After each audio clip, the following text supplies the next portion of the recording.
ya, menghasilkan pendapatan, membuat ekonomi baru di wilayah ini, tentunya membuka lapangan pekerjaan.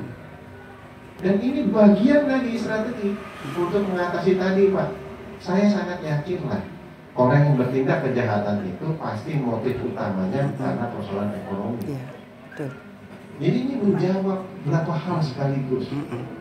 Dan saya mohon betul kerjasama kita, ya, dari pemerintah Kabupaten Lampung Timur, ya Ibu mohon disampaikan ke kepala dinasnya, ya, mari kita kerjasama, kita kolaborasi, bersinergi, kita kedepankan, kita dorong ini menjadi salah satu kekayaan budaya, menjadi salah satu atraksi wisata ke depan. Yang berikutnya tadi disampaikan harapan-harapan, ya. Yunda, saya memang dalam waktu dekat akan mengundang dinas terkait, ya, karena namanya pengadaan bibit ini kan bukan di dinas kami, Pak. Walaupun nanti tujuannya adalah atau inisiasi atau yang mendorong itu bisa dari kami, ya, dari dinas pariwisata, tujuannya wisata, dan itu baik sekali dan sudah inline. Jadi saya nggak tahu, Yunda ini kan dulu Muli, Pak. Muli Lampung. Ini Juara satu. Sisa kecantikannya kan masih ada. Saya makanya bawa Muli juga itu. Oh, ini tahun 91 ya? Saya 89. Pertama kali. Ya, itu saya bawa. Rika. Oh, Rika. Muli tahun 2000. Jauh ya. Ya, ini mirip-mirip kan. Ya. Khas Lampung cantiknya langsung gitu, Pak. Ya. Jadi memang inline dengan apa yang disampaikan oleh Pak Gubernur. Beliau itu fokus kepada pertanian. Tapi kalau pertanian saja, pertanian ansih, dia tidak akan memberikan efek pengganda yang besar untuk masyarakat. Jadi harus bergandingan dengan sektor lain, utamanya sektor pariwisata. Kalau dia nanti menjadi salah satu destinasi dari agrowisata misalnya, tadi durian, ya, itu kan luar biasa, Pak. Ya, jadi memang harus bekerja sama, harus berkolaborasi. Ya, dengan dinas PU juga, dinas PU juga ya. Ya, baik di level dinas maupun di level komunitas. Jadi stakeholder, komunitas, ya, termasuk para wartawan, terima kasih sudah hadir juga pada kesempatan yang baik ini. Ya, kita harus saling berkolaborasi. Itu yang namanya kalau teori ada pentahelix, ada pemerintah, dunia usaha, akademisi, ya, komunitas dan media. Ini mari kita ke depan, kita satukan langkah kita rapatkan barisan kita untuk kita memajukan pembangunan di Provinsi Lampung, khususnya di Sukodeano. Nah, jadi terkait itu nanti kita bahas secara detail teknisnya, tapi kami setuju sekali terkait dengan juga dengan tubuh. Jadi Yunda ini memang apa ya, inspirasinya global, melampaui zaman. Ya. Tapi ingat ya, dulu kita punya pemimpin seperti itu, Soekarno. Ya. Bagaimana dia membangun Monas, Bundaran Semanggi, ya, apa namanya itu, Simpang Semanggi. Dulu itu kalau kita lihat foto-fotonya Pak, tahun 60-an itu 66, itu nggak ada apa-apa di situ, tanah merah itu. Dia udah bangun susun Semanggi, Simpang Semanggi itu sudah dia buat.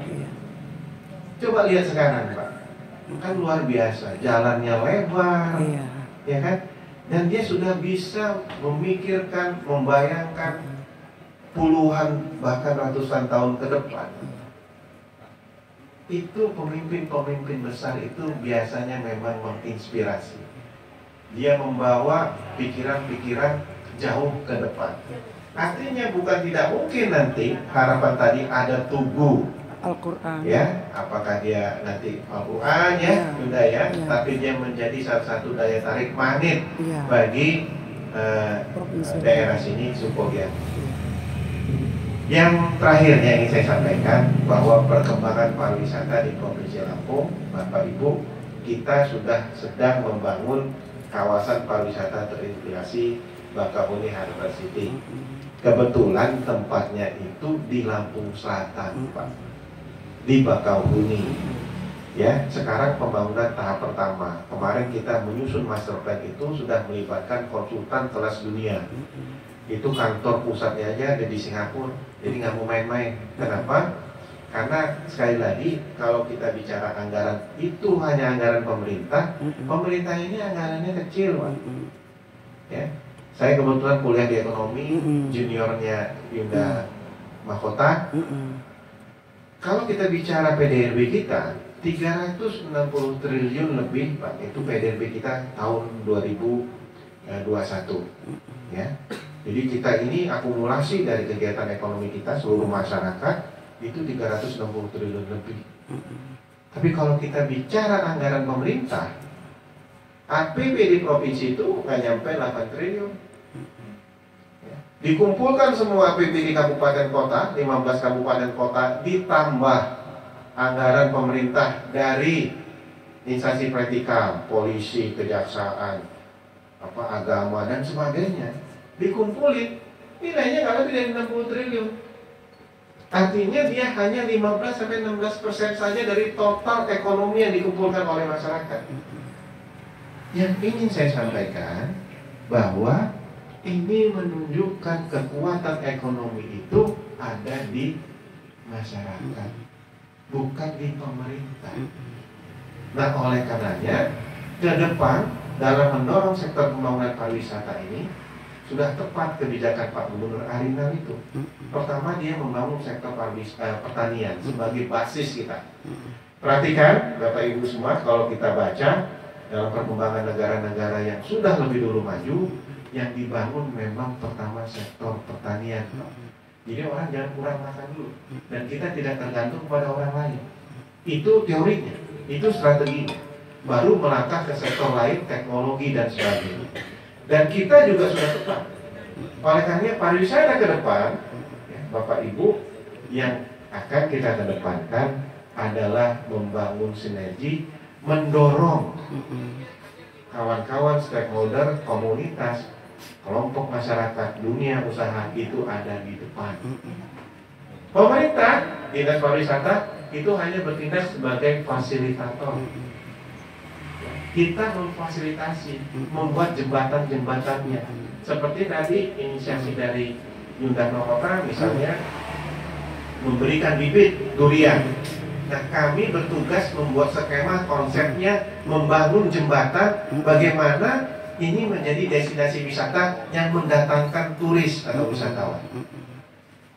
Ya, menghubungkan tadi pembangunan Bakauheni City sebagai anchor, sebagai hub pariwisata, ya, yang ada di Bakauheni itu, bagaimana nanti orang turun di situ bisa ke Sukadana, melihat tadi ada kebun durian, ya, agrowisata, melihat ada kebudayaan yang sangat luhur. Ya, sekali lagi Bapak Ibu, apa yang disampaikan, ditampilkan hari ini sangat diminati oleh turis-turis mancanegara. Boleh dibuktikan.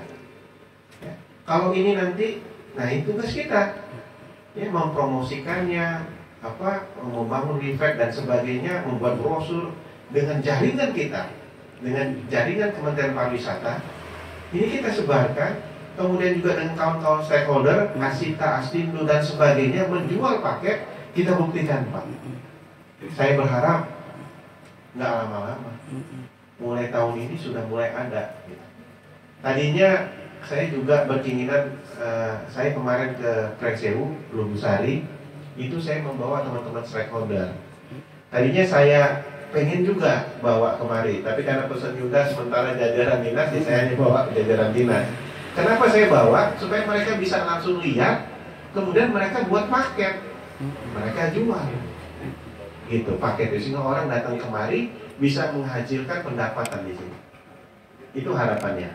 Terakhir, tujuan saya kemari yang terakhir adalah Yunda ini kemarin mempromosikan kuliner, ya. Tadi Pulau Sapi, Sapai. Ya. Dan Juada Ratu Sukodanau. Juada Ratu Sukodanau. Kami, Pak, pariwisata ini sekarang di dalamnya ada ekonomi kreatif. Ada 17 sektor di situ, salah satunya kuliner.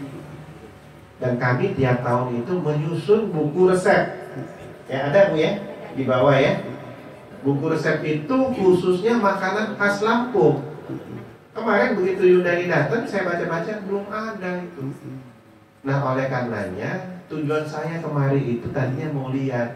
Saya udah bawa juga nih staf-staf yang bisa foto-foto, biar dimasukkan dalam buku resep kami. Buku resep kami itu kami kirim kemana-mana Pak, ke seluruh provinsi. Kami kirim juga ke kementerian, ke menteri-menteri terkait kita kirim Pak. Jadi mereka bisa lihat bahwa inilah kekayaan akan kuliner kita. Dan luar biasanya Pak, biasanya kuliner pun ada apa ya, ada dasar-dasar ceritanya. Kenapa dia begini rasanya? Ada storynya, ya, ada narasinya. Kenapa ulu sapai? Kenapa ulu sapai? Tadi diceritakan sultan-sultan setelah Betawi dan sebagainya. Itu kan luar biasa itu. Ya. Kadang ada nuansa-nuansa juga terkait dengan apa keluhuran adatnya. Itu tercermin dalam kuliner. Dan ini yang harus kita angkat. Nah, saya harap kedatangan kami ke sini tidak merepotkan, ya, Yunda. Ini luar biasa sekali. Justru menyenangkan. Terima kasih ya untuk seluruh tokoh yang berkesempatan hadir. Kami disambut sedemikian rupa. Mudah-mudahan kerjasama ini, kolaborasi akan kita bangun nanti ke depan, itu akan membawa manfaat yang sebesar-besarnya bagi masyarakat di Kecamatan Sukodia. Demikian yang bisa saya sampaikan. Sekali lagi terima kasih atas apa yang telah diberikan pada kesempatan pagi ini. Saya mohon maaf kalau ada kata yang hilang atau kata yang kurang tepat, silap lidah dan sebagainya, atau perilaku kami mungkin yang dianggap kurang pas. Billahi taufiq wal hidayah. Wassalamualaikum warahmatullahi wabarakatuh. Waalaikumsalam.